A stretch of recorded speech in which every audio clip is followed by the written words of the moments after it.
Playing with numbers यानी कि यहाँ पर हम लोग क्या पढ़ेंगे, यहाँ पर जस्ट हम कुछ संख्याओं के साथ ऐसी छोटी सी ट्रिक्स पढ़ने वाले हैं जिनसे हमारी कुछ कैलकुलेशंस इजी बन जाती हैं, है ना। कई बार क्या होता है कि हम लोग बड़े बड़े क्वेश्चंस करने जाते हैं, वहां पर कुछ बड़ी बड़ी कैलकुलेशंस आ जाती है और उसमें हमारा टाइम वेस्ट हो जाता है। लेकिन क्या है, एक्चुअली अगर हम थोड़ा सा अपना दिमाग लगाएं तो उन कैलकुलेशंस को हम लोग छोटा बना सकते हैं। तो वो छोटा किस तरीके से बनाया जा सकता है वो चीज हम लोग इस चैप्टर में सीखेंगे। तो सबसे पहले हम लोग देखते हैं कि एक नंबर को एक जनरल फॉर्म में कैसे लिखा जाता है।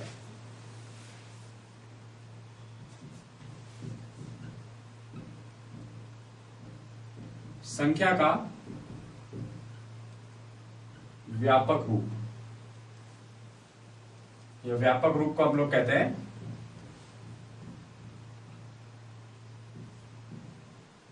General form.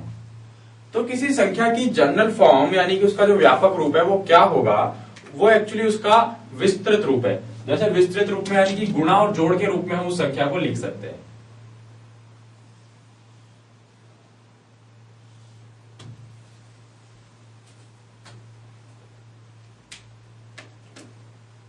देखिए इसमें क्या होता है कि आपके पास एक नंबर है, जैसा आपने नंबर लिया 24। अब इस संख्या 24 को आप लोग कुछ इस तरीके से लिख सकते हो 20 प्लस 4। पर ये जो 20 है ये कुछ ऐसे भी तो लिखा जा सकता है 10 गुणा 2 फिर 4 उसमें जोड़ा जाए। ऐसे ही अगर हमने कोई संख्या ली 53 तो आप इसको 50 प्लस 3 या फिर 10 गुणा 5 प्लस 3 लिख सकते हो।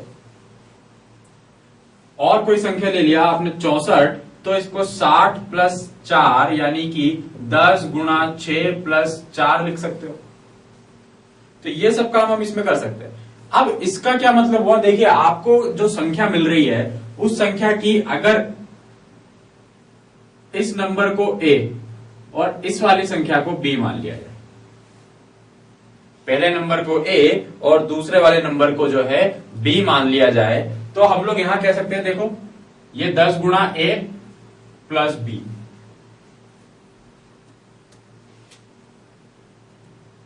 यहां पर ये A हुआ ये B हुआ, इसी तरीके से इसमें भी A और इसमें भी B, A और B। यानी कि हम लोग कुल मिलाकर ये कह सकते हैं कि जब हर तरीके से देखा गया तोड़ने के बाद तो हमें जो संख्या मिलती है उसका एक व्यापक रूप यानी कि हमेशा कुछ रूप इस तरीके का बनता है 10 गुणा A प्लस B। हमेशा आपकी जो 2 डिजिट की संख्या है, 2 अंकों की जो संख्या है उसका जो रूप है वो 10 गुणा A प्लस B बनता है। तो 2 डिजिट के लिए आप लोगों का ये हो गया 10 गुणा A प्लस B। अब अगर हमें 3 अंकों की संख्या लें, जैसे कि हमने ले लिया 523, 3 अंकों की संख्या आपने ली 523। अब इस 523 को आप 500 प्लस 20 प्लस 3 लिखते हो, या हम इसको ऐसे भी कह सकते हैं कि 100 गुणा 5 प्लस 10 गुणा 2 प्लस 3।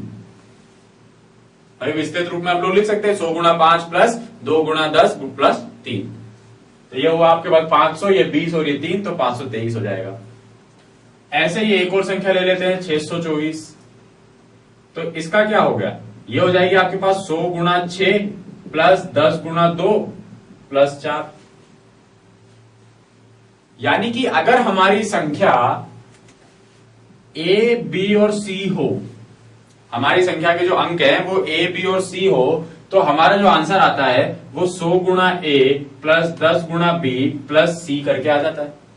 इसको हम विस्तृत रूप में लिख सकते हैं। तो 3 अंकों की संख्या के लिए हमारा व्यापक रूप हो जाता है 100A plus 10B plus C। 2 अंकों की संख्या के लिए संख्या का व्यापक रूप होता है 10A प्लस B, और 3 अंकों की संख्या के लिए हमारे पास आ गया ये। तो ये हो गई हमारे पास 3 डिजिट नंबर, यानी कि 3 अंकों की संख्या। यह है हमारे पास एक 2 डिजिट नंबर, यानी कि 2 अंकों की संख्या।